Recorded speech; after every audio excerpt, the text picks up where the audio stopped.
Hello everyone, কেমন আছো তোমরা সবাই? আশা করছি তোমরা সবাই খুব ভালো আছো আর আমিও ভালো আছি। আজকে অনেক দিন পর একটা আমি ভিডিও নিয়ে এসেছি, সেটা হবে কুকিং ভিডিও। তো আস্তে আস্তে দেখো আমি কি কুকিং করব। আর প্ল্যান আজকে ছিল না সেরকম, তো মা আজকে রুটি করবে বলেছিল যথারীতি। তো আমি বললাম যে আজকে রুটি আমি খাবো না, আজকে অন্য কিছু খাবো। শ্বশুরবাড়িতে রুটি খেয়ে খেয়ে মুখ হেজে গেছে, তাই মায়ের কাছে এসেছি যখন একটু তো ভালো মন্দ কিছু খেতে হবে। তো যাই হোক, আজকে আমি একটা রান্নার ভিডিও করব। রান্নার ভিডিওগুলো তোমাদের ভালো লাগে, তো যদি ভালো লেগে থাকে প্লিজ আমার চ্যানেলটা লাইক করতে একদম ভুলবে না, অবশ্যই ভিডিওগুলো লাইক করতে ভুলবে না। তো চলো এখন দেখে নিই কী রান্না করব। আমার বাবা মা তো খুব এক্সাইটেড। বেসিক্যালি আজকে আমি একটু পোলাও বানাবো আর একটু আলুর দম বানাবো, এই প্ল্যানেই আছি। এখন দেখা যাক, আকাশের অবস্থা খুব খারাপ, মেঘ করেছে, হাওয়া দিচ্ছে যথারীতি। তো এখন ঝটপট করে রান্নাটা করে নেব। তার আগে প্রিপারেশানগুলো তো করতে হবে টুকটুক করে। মা একটুখানি যা দরকার কেটে দিচ্ছে, আলুটা একটু কেটে দেবে। তো যাই হোক, আর বেশি আমি ডিলে করব না, এখন সোজা যাবো রান্নার জায়গায়, গিয়ে রান্নাটা কমপ্লিট করব। আর তার মাঝে দেখাবো আমি কি করে রান্নাগুলো কমপ্লিট করি। তো তোমরা আমার সাথে থেকো। এখানে সেদ্ধ করা আলু আছে, আর একটা ভাজা মশলার প্রিপারেশন করেছিলাম, আর এই একটা পেস্ট ছিল। পেস্টের মধ্যে ছিল তোমার আদা, টমেটো, সাদা তিল, একটু পোস্ত আর কাঁচা লঙ্কা, এই আমি পেস্ট করেছি। আর এই যে হচ্ছে পোলাওয়ের চাল, যেটা আমি ম্যারিনেট করে রেখে দিয়েছিলাম। তো এখন বেশ খানিকক্ষণ ম্যারিনেট থাকবে। এবার আলুর দমটা করার জন্যই আমি একটা কড়াতে সর্ষের তেল দিলাম। তেলটা বেশ ভালো গরম হয়ে এলে এর মধ্যে আমি দেব তেজপাতা, আর আগে থেকে যে ভাজা মশলাটা আমি করে রেখেছিলাম, সব রকমের গোটা মশলা দিয়ে যে একটা ভাজা মশলা করেছিলাম, তো সেইটা আর তেজপাতা আমি এই গরম তেলে অ্যাজ এ ফোড়ন হিসেবে দেবো।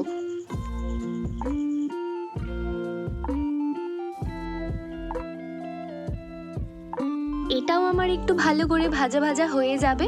ভাজা ভাজা হয়ে যাওয়ার পর আগে থেকে যে মশলাটা আমি পেস্ট করে রেখেছিলাম, টমেটো, আদা, কাঁচা লঙ্কা, সেই পেস্টটা আমি এই তেলের মধ্যে দিয়ে দেবো। আর খুব ভালো করে এটাকে ভাজতে হবে, যতক্ষণ না তলা লেগে লেগে যাচ্ছে আর যতক্ষণ না তেলটা ছেড়ে যাচ্ছে, ততক্ষণ আমাকে এটা খুব ভালো করে কষাতেও হবে।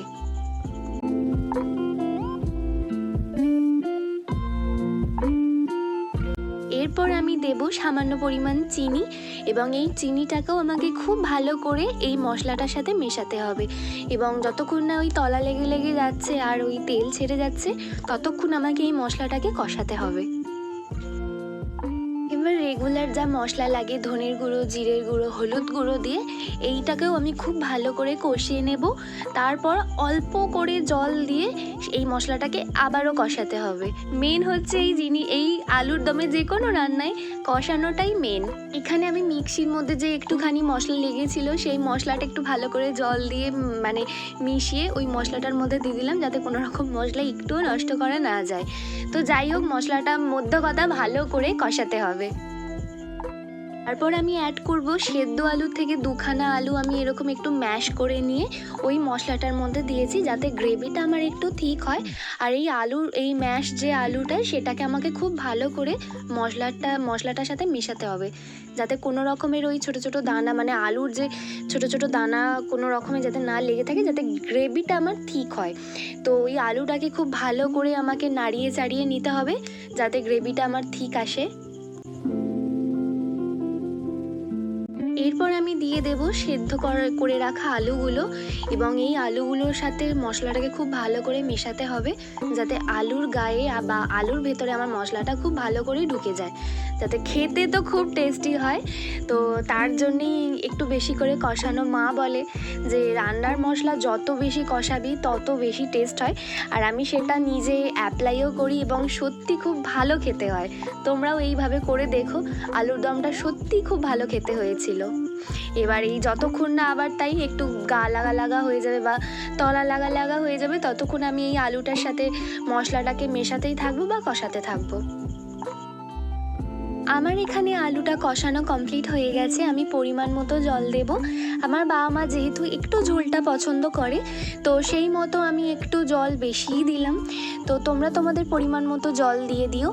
আর গ্রেভিটা যখন খুব ভালো করে ফুটে আসবে, তখন আমি ওই যে সেই ভাজা মশলাটা, এখানে আমি ভিডিওটা দিতে ভুলে গেছি, তাই আমি মুখেই বলে দিলাম যে আগে থেকে যে আমি ভাজা মশলাটা করে রেখেছিলাম, সেই ভাজা মশলা আর সামান্য পরিমাণ ঘি আর নুনটা চেক করে নিও, সেইটা দিয়ে তোমরা নামিয়ে দিও।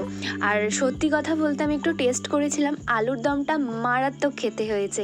এরপর করব পোলাওয়ের জন্য আমি আগে থেকে আর একটা কড়া গরম করতে বসিয়েছিলাম, তাতে সামান্য পরিমাণ একটু সাদা তেল আর এই যে ঘিটা কিছুতেই বেরোচ্ছিল না, জমেছিল। তো যাই হোক, আমি ওটা ঘিটা পরে আবার ভালো করে অ্যাড করলাম। আর তারপর দিলাম গোটা গরম মশলা, তেজপাতা। এই দুটো ফোড়ন আমি খুব ভালো করে একটু মানে তেলের সাথে মিশিয়ে নেব, যাতে তেল থেকে ওই ভালো একটা ফ্লেভার আসে। এবং ওই যে ম্যারিনেট করে রাখা আমার যে পোলাওয়ের চালটা ছিল, সেটাও আমি ওই তেলের মধ্যে দিয়ে দেব। এবং এই চালটা আর ওই যে ফোড়নগুলো খুব ভালো করে আমাকে নাড়াচাড়া করতে হবে, মানে বেসিক্যালি মেশাতে হবে। পোলাও তো কম বেশি তোমরা সবাই জানো। আমি যেভাবে ওই 7-7-14 পোলাও, মানে 14 মিনিটে কী করে পোলাও করতে হয়, সেটাই আমি তোমাদের সাথে আজকে শেয়ার করব। 14 মিনিটও ঠিক লাগে না, 15 থেকে 17 মিনিট মতো সময় লাগে পোলাওটা এক্স্যাক্টলি হতে। তো খুব অল্প সময়ে পোলাওটা হয়ে যায়। আর আমি আমার ঘরে যে নর্মাল রাইস আমরা যে খাই, সেই রাইসেই আমি বানিয়েছি। আর অল্প করে একটু বিরিয়ানির চালও আমাদের বাড়িতে ছিল, তো সেই সব মিশিয়ে মানে একদম 5 মিশালি চালে আজকে আমার পোলাওটা হয়েছে। এখানে আমি অল্প ভাজা চালটা যেহেতু করে ফেলেছিলাম, তারপরেই আমি একটু পরিমাণ মতো মিষ্টি দিলাম। তোমরা তোমাদের স্বাদ অনুযায়ী মিষ্টি দিতে পারো।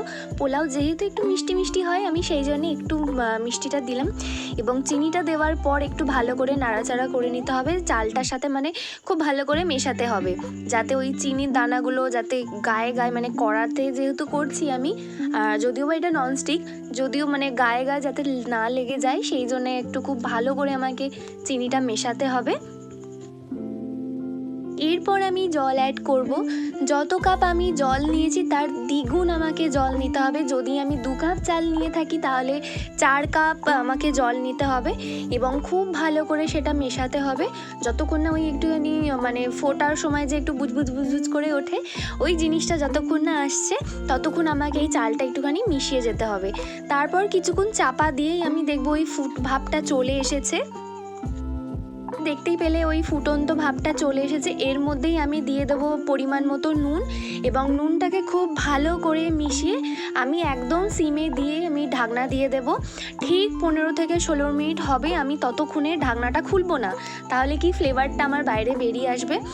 আর আমি একদম ঢাকনাটা দিয়ে দেবো। ঠিক 15 মিনিটের পর আমি ঢাকনাটা খুলবো।